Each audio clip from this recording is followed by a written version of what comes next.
And with a full gratitude in heart, let us place our palms together to request Geshe to give a teaching according to the well wishes and capacities of the students. Geshe, can you give us the teaching? Page 4. Page 4. I go for refuge and am enlightened to the Buddha, the Dharma, the Sangha, by my accumulations of practice of giving and so forth.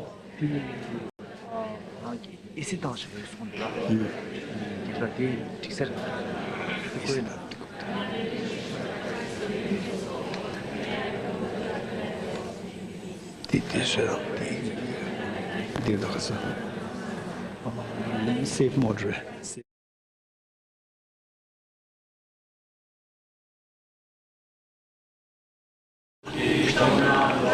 Chanju Babdo Dani Kyabsu Che Dage Chinso Kebe Sonam Ke Dola Penir Sanje Jubarai Sanje Judo Loge Jonam La Chanju Pardo Dani Kyabsu Che Dage Chinso Kebe Sonam Ke Dola Penir Sanje Jubarai Sanje Juda Zoge Chonam La Chanju Mando Dani Gyapsuch Dage Jinso Kebe Sonam Ge Dwala Venjere Sanje Lumarai Shum.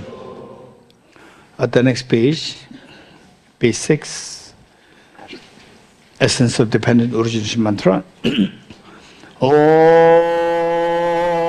Ye Dharma Hetu Prabhavam Hetum Te Sham Datha Gato Yavatat Te Sham Jayo Niroda Eva Mate Mahashramana Yesva Om Ye Dharma Tu Prabhavam Hetum Te Sham Natag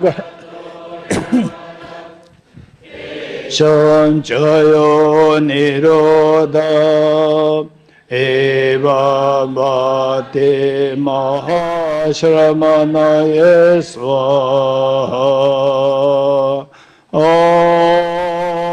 Om Ye Dharma Hetu Prabhavam Hetum Te Sham Nathagato Yavatat Te Sham Chayo Nirodam Evam Vate Mahashramana Yesva.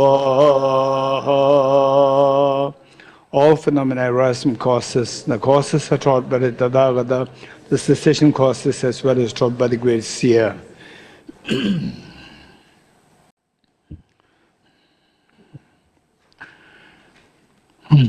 Okay.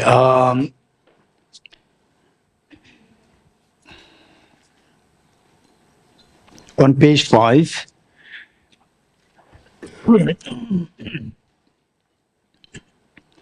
the verse which we which you find here in Tibetan is Nyendu Shivasun Geshe Niga Nishin Tiza Hayanda Dola Pember China Lamshi Niga Jiden to the Sabaka Handayanda de Batuna Nabawun Nazo this Nyendu Shinjusim Soji Sanjing and Yumnella Chancellor. This verse is taken from as a word salutation by Arimatria, and most of you already know the in English. You already know the meaning, particularly from NMC 1. You know the meaning, but for NMC 2, and those who attended the retreats and the earlier other retreats, Bodhicitta retreats, I'm sure that you could recall the meanings which I explained there. But to link this with the purpose of coming here and then finally awakening our Buddha nature, resorting to the wisdom of emptiness. So how to link all these things? We see that this is the well presented by this text.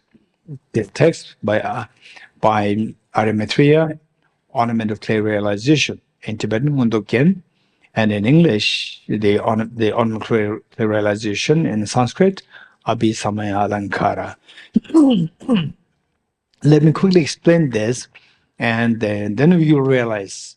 First, let us begin. Let's just let's say you're from NMC 1, NMC 2, and it's 1, 2, 3, 4, 5, and the wherever you come from. Just and the let's do one thing that the all what I'm sharing with you.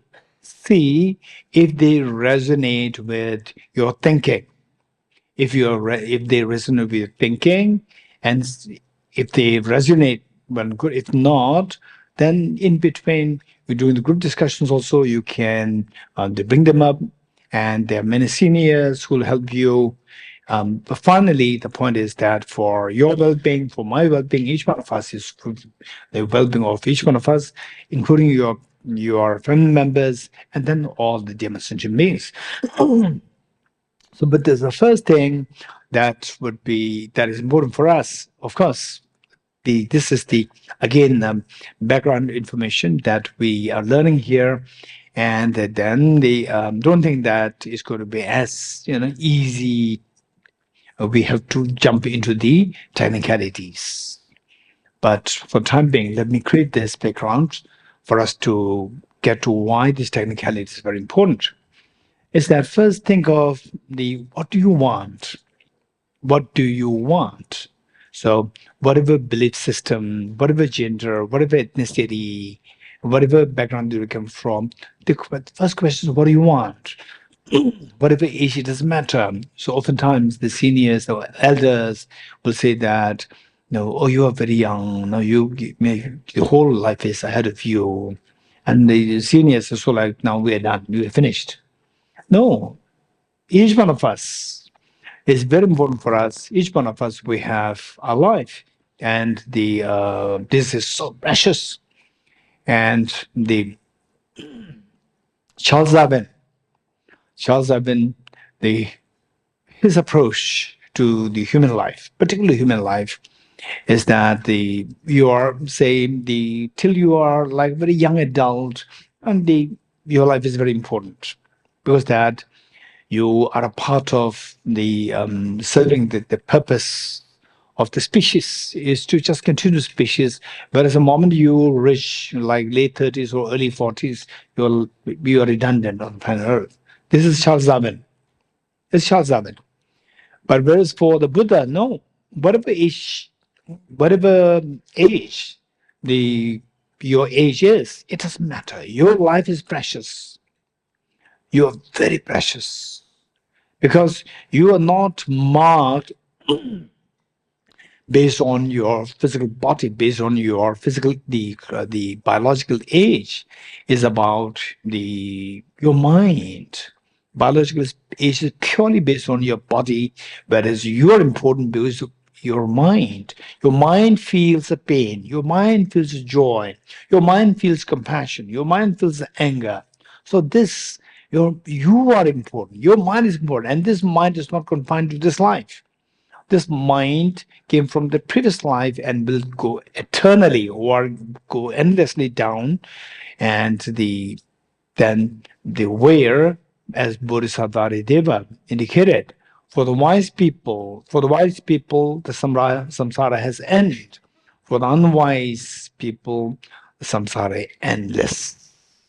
So it entirely depends on individual, each one of us. So what do you want? This question. We have to begin from there. What do you want? And because that this and the ideally speaking is for the NMC 1 and 2, it's easy for me. And for others who are not from NMC 1 and NMC 2 or NMC 1, 2, 3, 4, 5, any of these, then if you just get a little lost, feel free to bring them up in the group discussions, or you come to identify somebody who you know that they are learned and they're compassionate. Then you can ask them. They'll be happy to help you with. So we all agree that now I'm jumping very quickly. We all agree that that we want to get away from suffering and we want to have the happiness. to cut it short.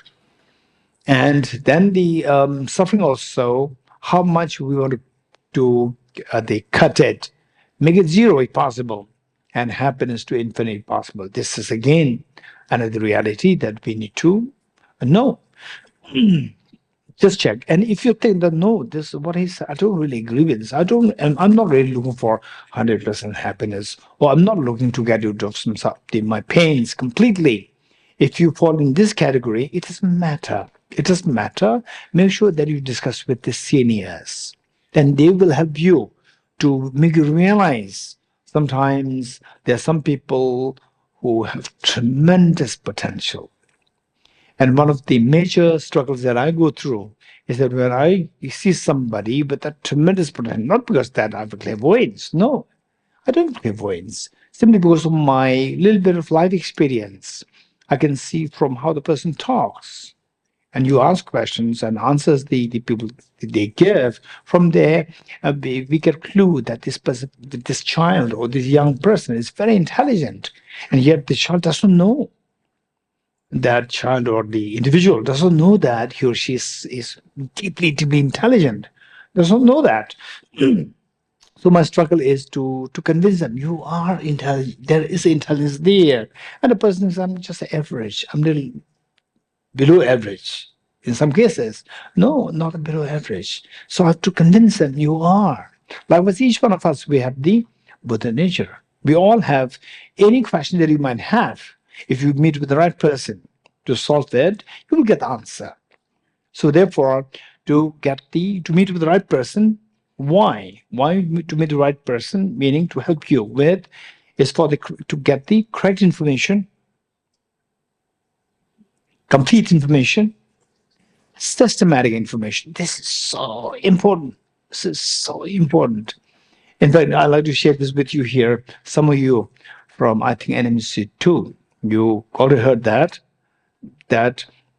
I was downloading the CNN the app, and then it gave me indication that you have to click it twice, and I was clicking twice, like pressing it twice, like this, and nothing happens. I've been doing this for the last 2 years, and I never succeeded. And instruction is given. I did it, I follow instruction, but nothing is happening. And suddenly a friend of mine, I just showed it, this, how do you do that? And friend of mine said, it's not working like this, you should be on site.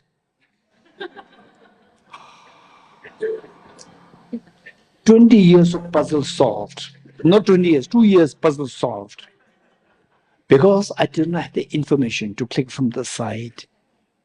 So likewise, yesterday, a young debater, very young debater,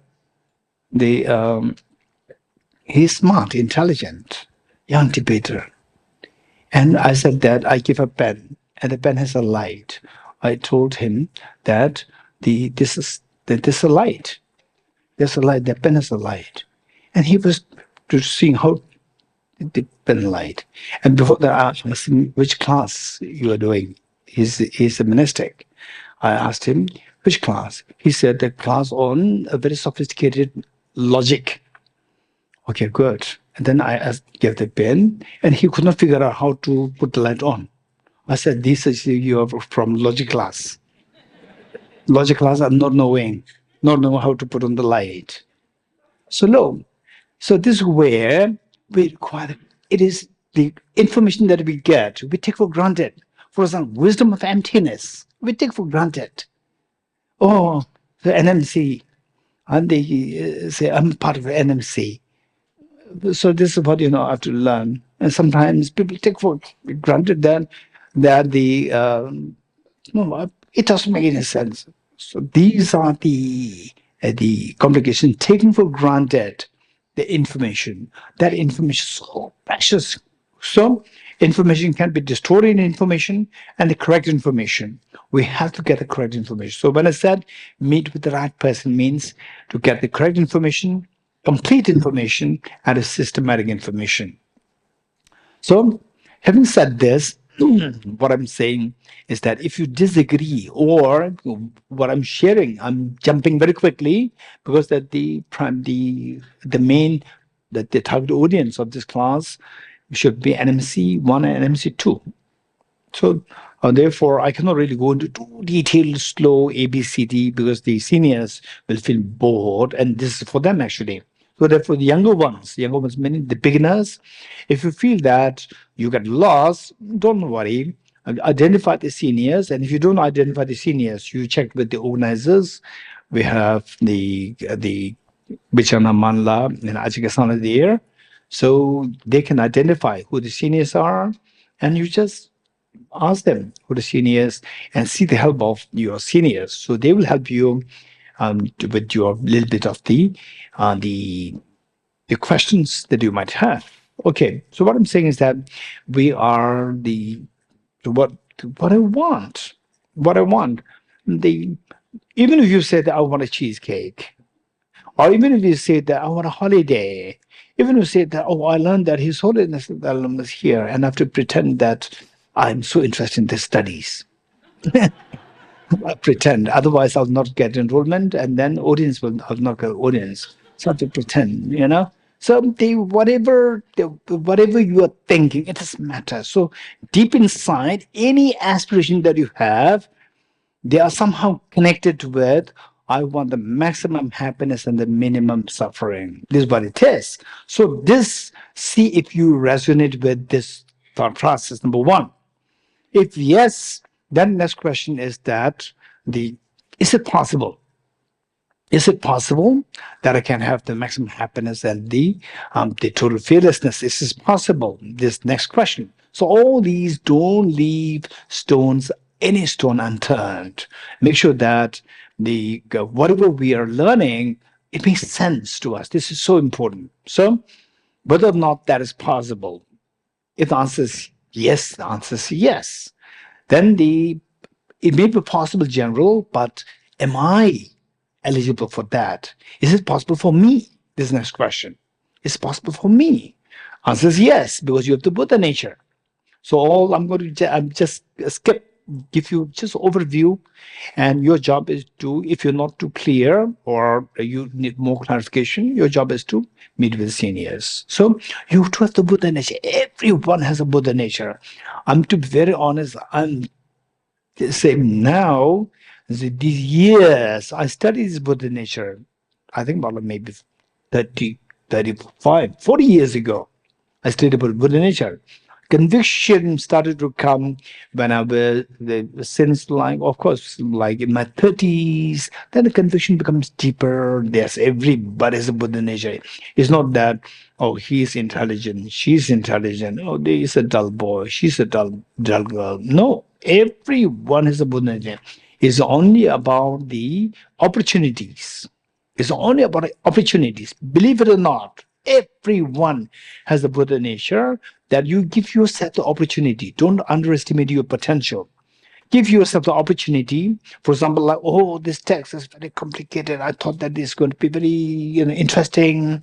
And then in Drepung, His Holiness and his teacher, all these small stories. But the text is very complicated. No, no way. So if this is what is coming to you, and particularly if you say that, no way, it's not for me, you are underestimating your potential. Nobody can fail you. It's only you who can fail you. Don't forget it. Nobody can fail you. Only you who can fail you. How do you fail yourself when you say that, no, this is not for me? The moment you say this is the greatest failure. You do have a Buddha nature. And for sometimes, is big irony. Some people say superficially they are less intelligent, and the language issues there. And some, they are very intelligent, adequately intelligent, and language, there's no language issue. And then the one without language issue, one with good intelligence, saying it's very complicated. I'm not sure. I'm not sure. This is how the person keeps going, keeps rolling, like years after years after years. And then meanwhile, more and more what is coming, and becoming your age builds up, your age, the catches up, And then this is so sad. Whereas somebody, language problems there, and the intelligence-wise, superficial, I would say, on the surface level, is not so. With the consistent practice, consistent studies, I would say, consistent studies, wow, it's very inspiring. Within a span of 1 or 2 years' time, somebody who's very consistent, wow, just a glow started to happen. Glow happened. What do you mean the glow? The awakening, the knowledge. Whatever the person says, it makes sense. This I noticed since I was in my 20s with my classmates here in Drepung. Some classmates, there was one who was, I think, about like 10 years, 10, 15 years older than us in the same class. And the intelligence also not good. And just struggling. And then within a span of a few years' time, whatever he said, it makes sense. It started to make sense. That's amazing. And then with the average person, that is below average person, if you are consistent, I guarantee you, within a span of 1 2 years time, your intelligence will really improve. Of course, I would say the knowledge studies. Otherwise, just getting information is different. Getting information and learning the Nalanda tradition, there activation of intelligence happens. So that's very important. And you can do this. Each one of us can do that. And in fact, for example, it was quite a recent program in Tushita Center, and I tried to remember the name of each of the persons or the participants. And particularly, there was one lady whose name I always they miss, and then again I asked, and I asked 2 or 3 times, and she thought that okay, now he'll not get it, so she gave me a short name. For example, said Dorji Damdul, Megas Dorj. So she gave me a very short name. I said no, I'm not going to go for the short version. I'm going to go for the long one. I'm not going to give up. I said it. And then I also want her so that she'll not feel bored later. I may ask you even 10 times. I started every time I miss, again I ask her. Again she gives the answer. Then the retreat was on the verge to end. Towards the end of the retreat, then in the public, I said the name one by one, including this girl. I said, this result of me not giving up. So therefore, where you don't give up, you will succeed. You have the Buddha nature. Don't forget it. And it's not just a story. It's not just a fairy tale. You have a Buddha nature. The moment you give up, this is the greatest of the failure. Nobody, don't forget this. Nobody can fail you. Only you can fail yourself. That is, you say, oh no, I cannot do this. I don't have the capacity. I'm not made for this. The moment you say this is the greatest failure. So with this mind, particularly I would say, those from NMC 1 and NMC 2, I'm not worried, to be very honest. NMC 1, NMC 2, you are, particularly NMC 1, I'm not at all. I expect you to support others. I'm not worried about you. No, in NMC 1, NMC completed, not just drop out. Right? NMC 1 completed, I would say that I have a total trust in you because you have a sense of resilience. You have built a sense of resilience. Yeah, this is something that I have to keep trying and I'll get there. You have that, I'm confident, and you will be the inspiration for many others. So NMC 2, you are halfway through. So still we have the Madhyamaka Avatara, still we're studying. We have then Arya, what is that? Abhisamalankara also, and Pramanavartika still yet to go. So therefore, still we have ways to go. So what I'm saying, so with this, the next question is that if I have the Buddha nature, I can do that. Next question is how to do that. So meanwhile, the reality is that I'm suffering. Each one of us is suffering, and the pain is so acute. Pain is so acute. The pain that we go through is acute. As a young one, you have a pain. As an adult, you have a pain. Young adult, you have a pain. And the elders, you have a pain. Everyone has this pain. It's so painful, acute painful. So, but this pain is not the intrinsic nature. These are all adventitious. They're all created superficially. I won't use the word superficial. These are all created by these pains are all created by some factors. This is not your true nature. Your true nature is so beautiful, it's totally painless, and the expansively the ease. There's expansive ease there as the true nature of mind. But why it is not manifesting? So for this, the point is that it's like the gold mixed with the mud. This is a crash course now. You're getting it? You expect to know all these things. Gold mixed with the mud. The nature of the gold is to glow. But when it's mixed with the mud, it doesn't glow. And the ordinary people like us may through this will dump this the combination. Whereas gold experts will not dump, will say that there's a gold there.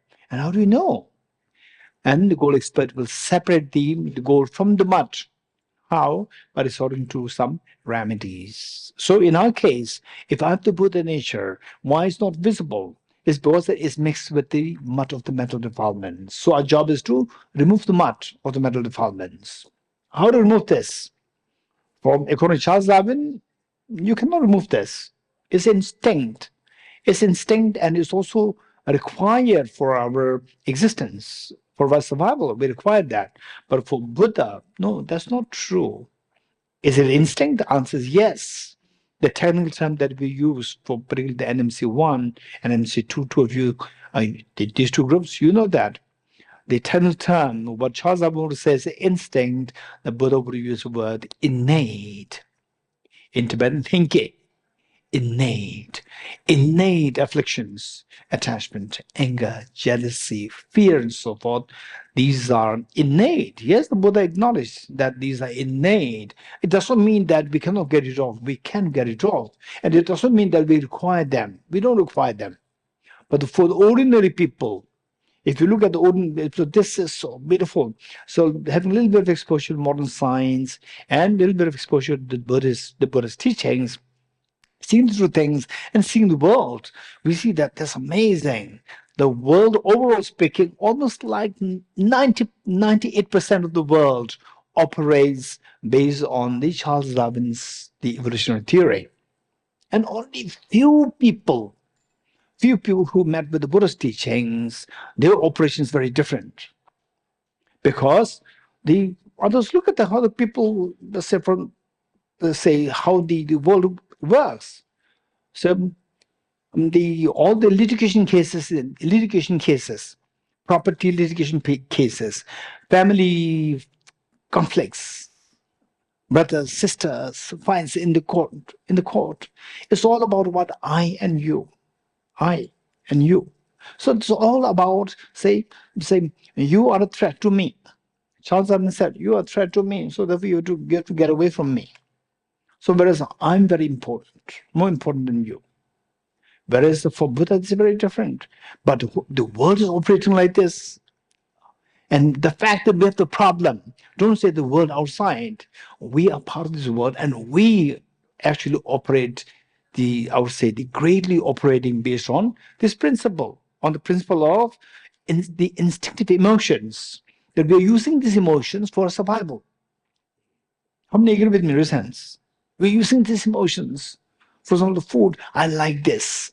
For example, like, oh, I like this, I like that. And so there's nothing wrong with this. There's nothing wrong. But the only thing is that purely driven out of, say, the desire, purely driven out of aversion. That's a problem. That's a problem. So we see that the whole world is operating based on that, not out of, say, I want to help others. I want to help others. Yes, people are here. That's truly amazing. I know many of my friends, they really operate based on this. I want to help others. I want to help the poor dogs. I want to help the poor people. That's amazing. But generally speaking, So how many you had the experience that, okay, you be nice to other people, but one day when you're in a problem, nobody will be there for you. How many you have encountered with this situation with your hands? You may help others, but when you are in a problem, nobody is there. Raise hands. Okay. Okay. So therefore, the thing is that when you encounter with such a situation, then the many of us may feel that what Charles Darwin said is true. If I don't fight for myself, nobody will fight for me. If I do not work for myself, nobody will move for me. So which means self-centered attitude. Self-centered attitude at the cost or being indifferent towards others. So this is how we see that majority of the people they operate, their operation in the world is with this guiding principle that nobody is there to work for me. When I'm successful, people they be for me. But when I'm going down, nobody will be there for me. You're getting it? So this is what whereas the Buddha sees very different. Yes, when you go down, you may with these you're bound to meet with such situations. Be very realistic. When you go down the lane, that people will pull out. People otherwise see as very good people, even they will pull out. Even they will pull out. If you have, like say, if you have the 100 friends, of these, only 6 or 7 are genuine friends. 97, they are like, you know what I'm saying. But it's very true. So in your own experience, in your own life, you experience that. In my own life, I experienced that. But this should not be the reason for you to lose confidence in Buddha nature. Friends for what? To support you. Why do we need friends? You have the Buddha nature. There's nothing greater support than the Buddha nature. So these friends, and they don't expect that they should be there for me. Instead of that, okay, I will be there for them. So meanwhile, this is a revolutionary thinking. This is a revolutionary thinking. I should be there for, I should be for others. I should be there for others for my own benefit. You're getting it? I should be there for others for my own benefit. So when you go a little more on this, make it very quick, is that when after Buddha nature, if this Buddha nature is awakened, say, okay, why do we need, let's say that, why do we need these cooling systems, the food, the house, the bus, the aeroplane? Why do we need these facilities? Why do we need this? To without these things, I suffer. I suffer. So whereas your Buddha nature is awakened fully, we don't require these facilities at all. We don't require. For example, like these wild animals in the zoo, they're kept in the cage. Why? Because in the zoo, if they're not kept in the cage, they can eat us. They can kill us. But look at the Buddha. Look at the Buddha. Devata, he sent a wild, the mad elephant. It was the Buddha and the Sangha. And all the monks, they started to run away. And the Buddha said, don't run away. And the Buddha headed towards the mad elephant. He touched the elephant, just surrendered. So look, where your Buddha nature is awakened. Elora, you're there. Oh, welcome, Elora. I'm so glad that you're here. Okay, you want to take rest? Please take rest. Yeah. Okay. So what I'm saying is that each one of us, we have incredible great treasure, Buddha nature. So this is something we have to get conviction. And yes, it's very, very encouraging, inspiring to hear about this. But how do you know the Buddha is just there? This is the next question. For this, what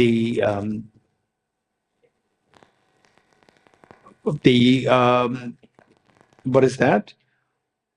Are in Nagarjuna's text on the Buddha what is text? Anyone? Huh? In praise of Dharma Dadu.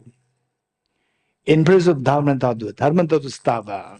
So this text is incredibly great text, Dharmadhatu Stava. In Tibetan, it is Chuying Tepa. Chuying Tepa. We have to study this very seriously.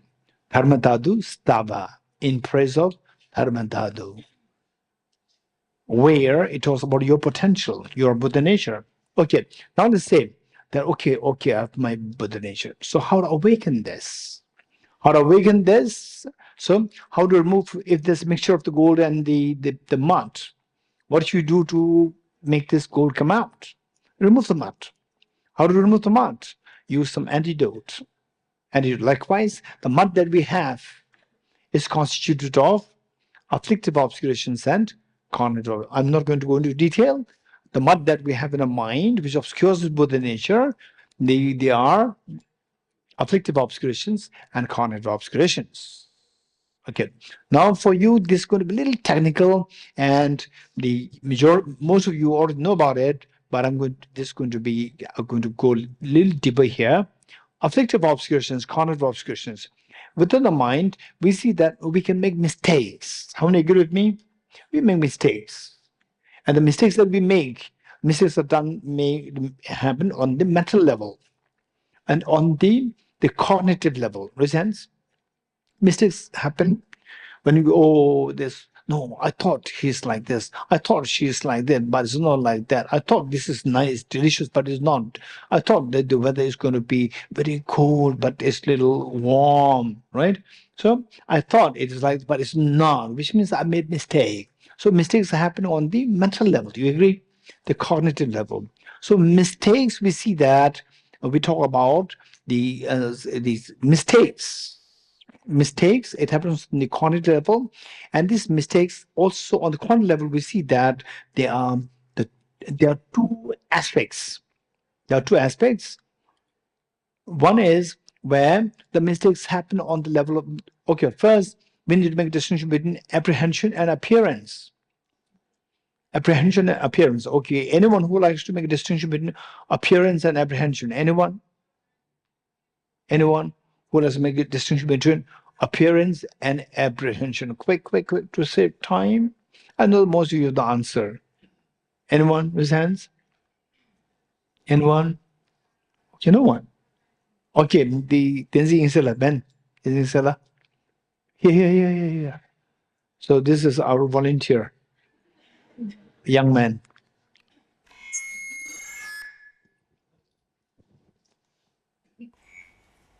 Hello.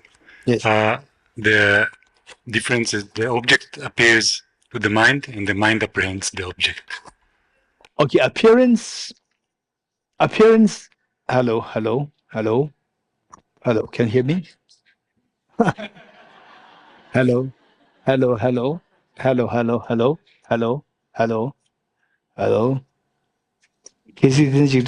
you hear me? Good. Okay.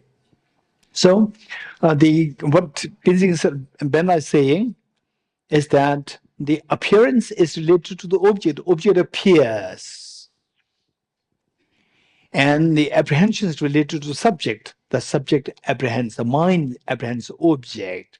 Okay, how many agree with this? Okay, those who are really, really new to this, you must discuss this with your seniors. Okay, so because that there are two activities, cognitive activities. One is the appearance and one is the apprehension or apprehending. And a mistake can happen on these two levels. So one, the mistake that happens on the apprehension level is very grosser than the mistake happening on the appearance level. Okay, it can be a little technical. Let me repeat it. The mistake that happens on the apprehension level is grosser than the mistake happening on the appearance level. What does it mean by that? Let's say that we all know that the snow is white. Mount Kailash, the snow is white. We would put the blue glasses on. We don't apprehend. We'll not say that, oh, the Mount Kailash snow is very different. It's blue. We'll not say that. It appears as blue, but we know that this is not blue. How many agree with me, raise hands? Okay, so you do not apprehend the snow as blue, but it appears as blue to a mind when you look at the white snow through the blue lenses. So appearance is more subtle and more difficult to get it off, and the wrong apprehension is easier to get it off. So therefore, when it says self-grasping ignorance, like say the dream, like the dream. In the dream, you dreamt of a ghost chasing you. So dream ghost, in the dream, you apprehend the dream ghost as real. You agree? When you wake up, you can recall the dream. You can recall the dream ghost coming to chase you, but you don't believe it's real at that point. Although it appears as dream ghost, but you don't believe it as dream ghost. You don't apprehend it as as a real ghost. So you realize that the apprehension is wrong, but the appearance can still appear. So likewise, so because of this, that all the mistakes happening on the mind, mental errors, mental stains, mental defilements related to the wrong apprehension, mistaken apprehension, these fall in the category of the afflictive obscurations. These fall in the category of the afflictive obscurations. All the mental defilements related to the mistaken apprehension of the objects, missing apprehension. These fall in the category of the afflictive obscurations. For example, self-grasping ignorance. Okay, we are strictly talking from the Prasangika point of view. You're getting it? And some of these young monks. Okay, Genchimbala is fine, Gesonamla is fine, Geshe is fine, and Gesu Sherab, Lovindra. Okay, no issues. Okay, all these young monks, no issue. Okay, because the presentations, they differ from amongst the different schools. At one time, it was very funny. I think it must be like 20, maybe 20.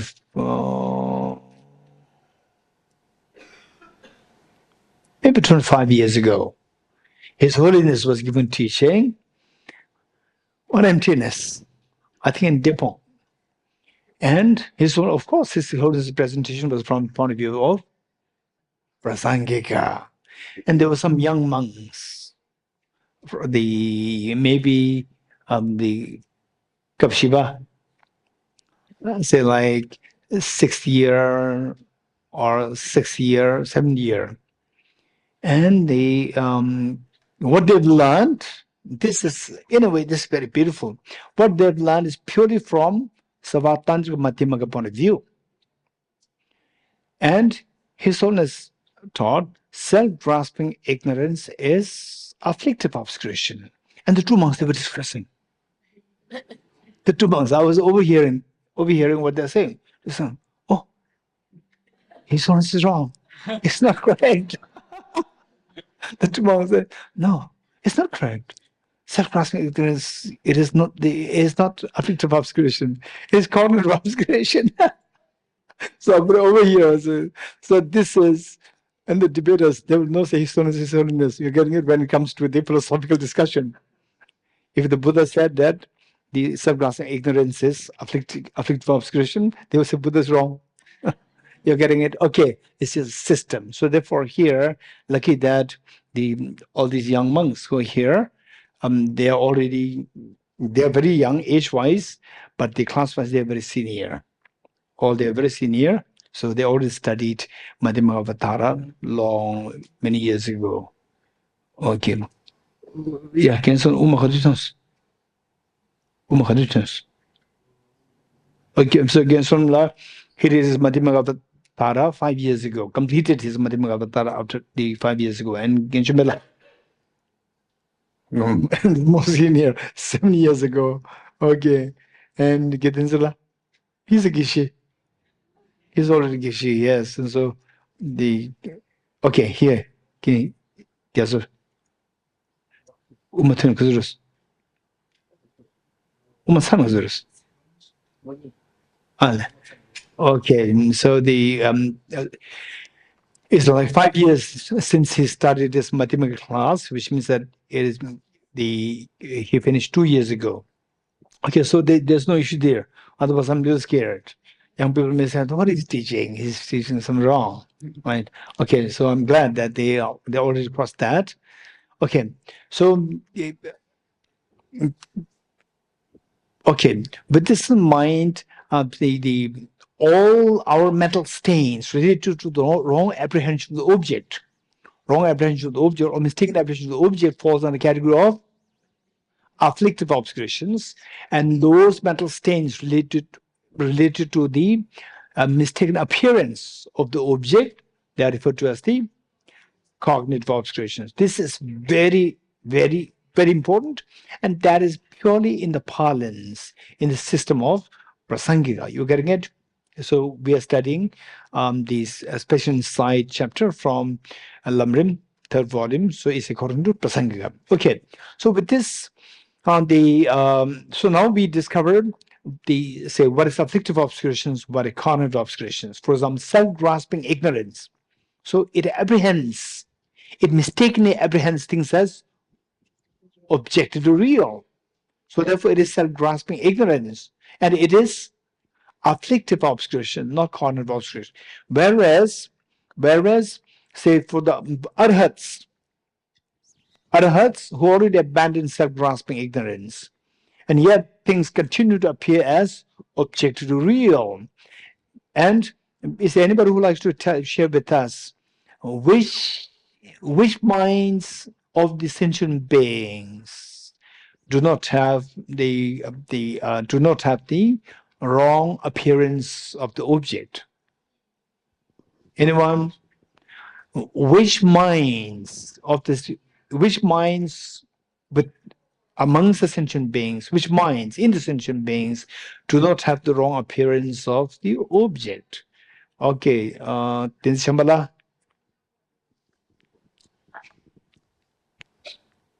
Hello. So, thank you, Geshe. In the minds of sentient beings in direct meditative equipoise, there is no appearance of objective existence. Okay, so what then Shambhala is saying is that in the case of sentient beings, the mind, which is in a meditative state, meditative equipoise state, in Tibetan Nyamsha, the meditative equipoise state, where there's a direct realization of emptiness, there's no wrong appearance of the object. Okay, and any other mind in sentient beings, in the case of sentient beings, where mistaken appearance does not happen. Anyone? Or anyone? But there's no mistaken appearance happening in the minds of sentient beings, besides the direct realization emptiness. Okay, seems like you already know that. You already know the answer. Or how when you say that no, it's not possible, reasons? It's not possible. So besides the non-dual wisdom of emptiness, all the minds of sentient beings, they are mistaken with respect to the appearance. Agree, reasons? Or you all agree? Okay, thank you. So now to cut it short, that how we began this class, from how we began the NMC 1, NMC 2, NMC 1, 2, 3, 4, is with the question that what do you want in your life? I want to get away from miseries, and I want to expand happiness. If this is the case, you can do that. And how do you do that? You have to go to nature. You can do that by resorting to the remedy. The remedy lies in the wisdom of emptiness. So if you don't have this remedy, we continue to suffer. So this is the background. You're getting it? This background. So having said this, the Buddha taught that Tongpa Shiva Kyo Mebe Sul Mishe Bene Dwa Kyongyurba. Hey, the Geshis. Tongpa Shiva Kyo Mebe Sul Mishe Bene Dwa Kyongyurba. Hey, again, Chumbela.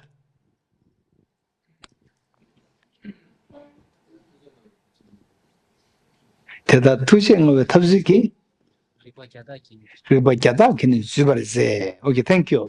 Thank you. I'm glad that the Geshis are very fresh, the young ones, young scholars. Very good, thank you. Okay, so in English, the Buddha taught that the failing to see the reality of the emptiness, peace, unborn nature, failing to see this nature of the emptiness, the peace, and unborn nature, the beings wander in samsara. Beings wander, failing to see emptiness, the peace, and unborn nature. The beings wander in samsara. The one endowed with the great compassion, resorts to multiple means to establish these three points. Let me say this once more. Failing to see the emptiness, peace, and unborn nature, the beings wander in samsara.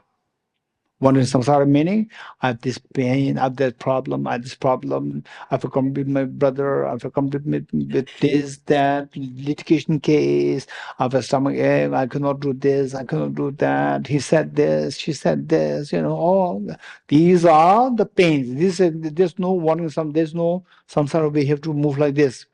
It's all happening within the mind. This is how the beings are wandering in samsara, failing to see emptiness, peace, and the unborn nature. The beings wander in samsara.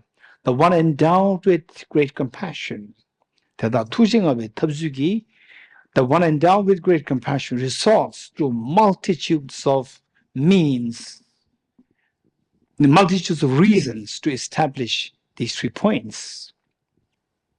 The Buddha uses multiple reasons to establish these 3 points: emptiness, the peace, and the unborn nature. Okay, so what does mean by emptiness? What's the difference? Emptiness, the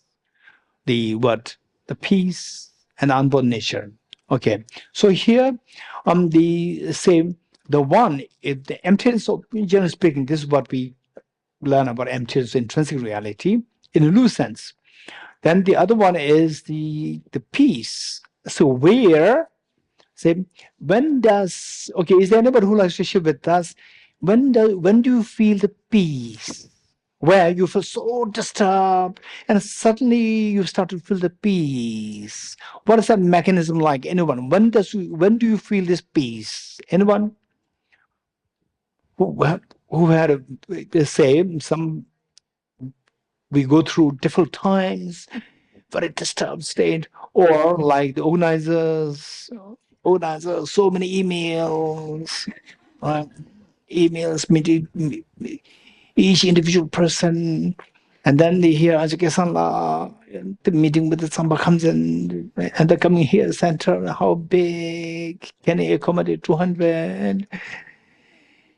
So mind is so busy, and then they writing to Geshe, this can then no, do something. He's sitting there very comfortably, right? And they're working so hard, right? And managing with the Tsongkhapa Khangtsen and Geshe and his 3 associates. 2 of them, what can we do to make things comfortable for all these the people? And then they make all the monks vacate the rooms. Yes, they made the monks vacate the rooms to stay in the hall themselves. All the monks in the halls, and the rooms given to us, because we don't have enough room for all of us. So this is how they've been extremely accommodating kind. So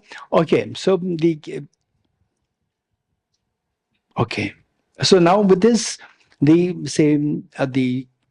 where the mind is so engrossed, you feel at times you feel the stress when the mind is too engrossed.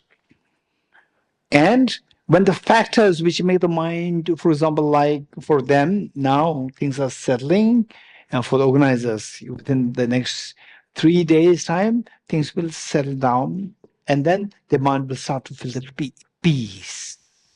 where mental engrossment subsides. You're getting it?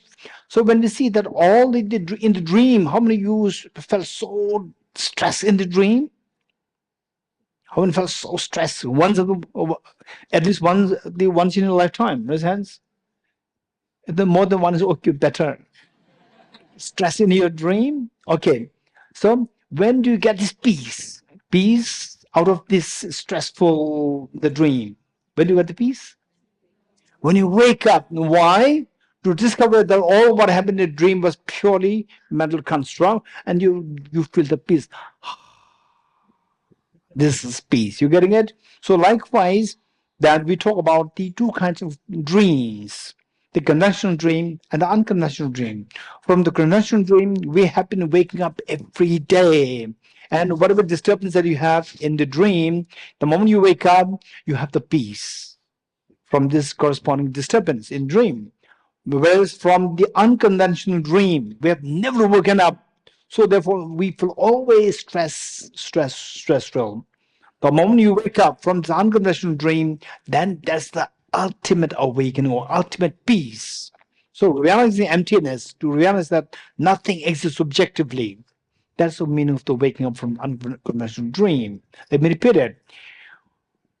To know that nothing exists objectively. The way you wake up to discover that dream is just coming purely subjective.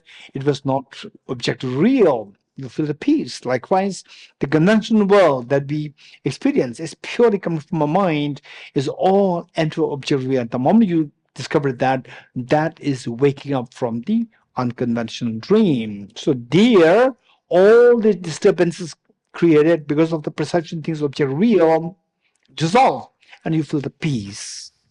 And then unborn nature.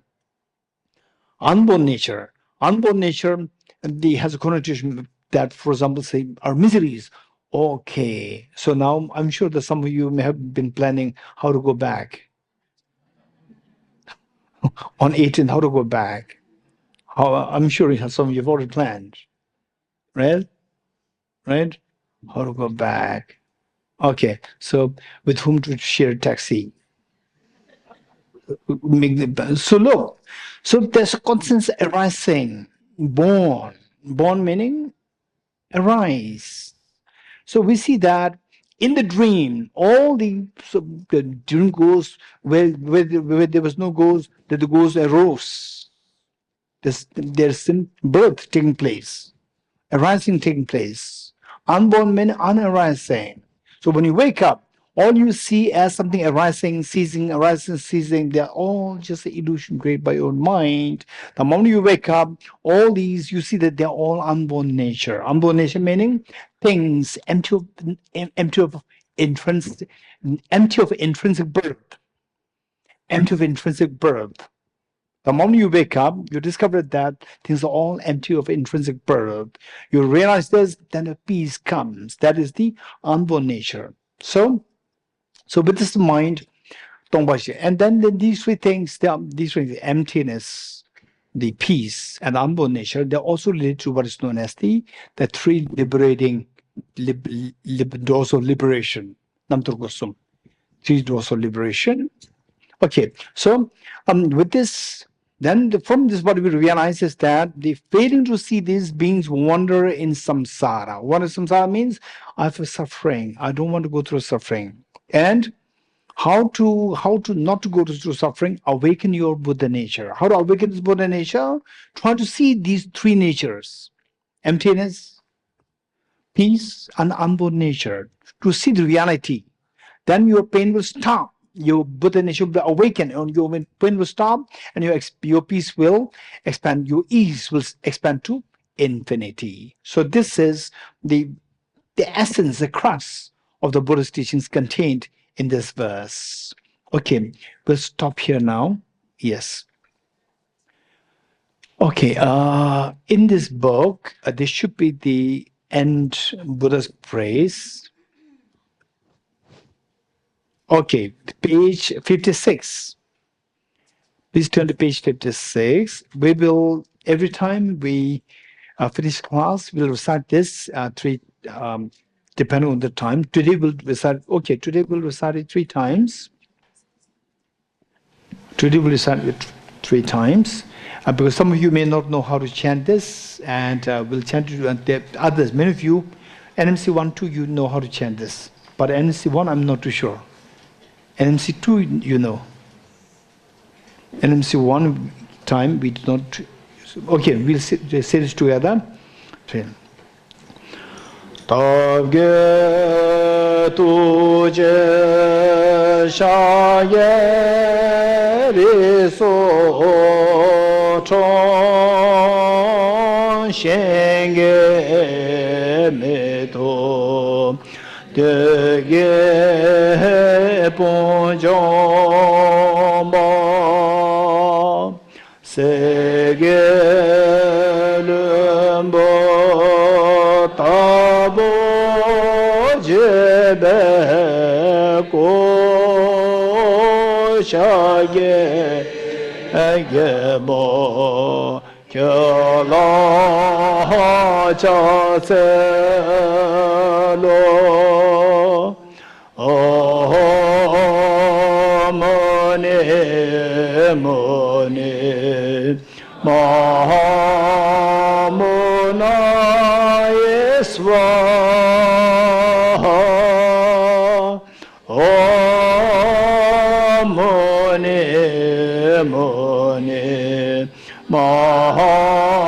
Mahamona Yeswa Tavge tuje shage riso chong shenge meto dege bonjomba sege lumbo abo jebe ko shage yebo kyala cha se lo oh mone mone mahamona yeswa oh mone mone mahamona yeswa Tavge tuje shaye riso chong shenge dege bonjomba sege lumbo tabo jebe ko shaye yebo kyala cha se lo oh mone mone mahamona yeswa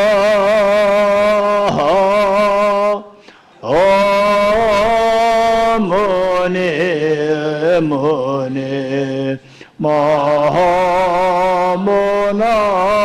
yeswa oh mone mone mahamona yeswa oh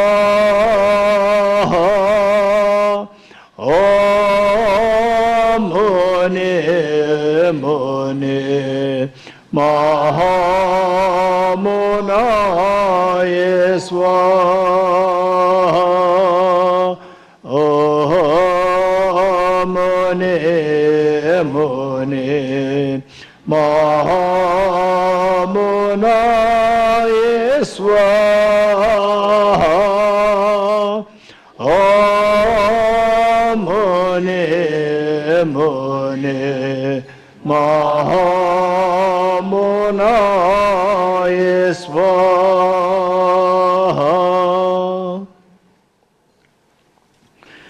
three processions together.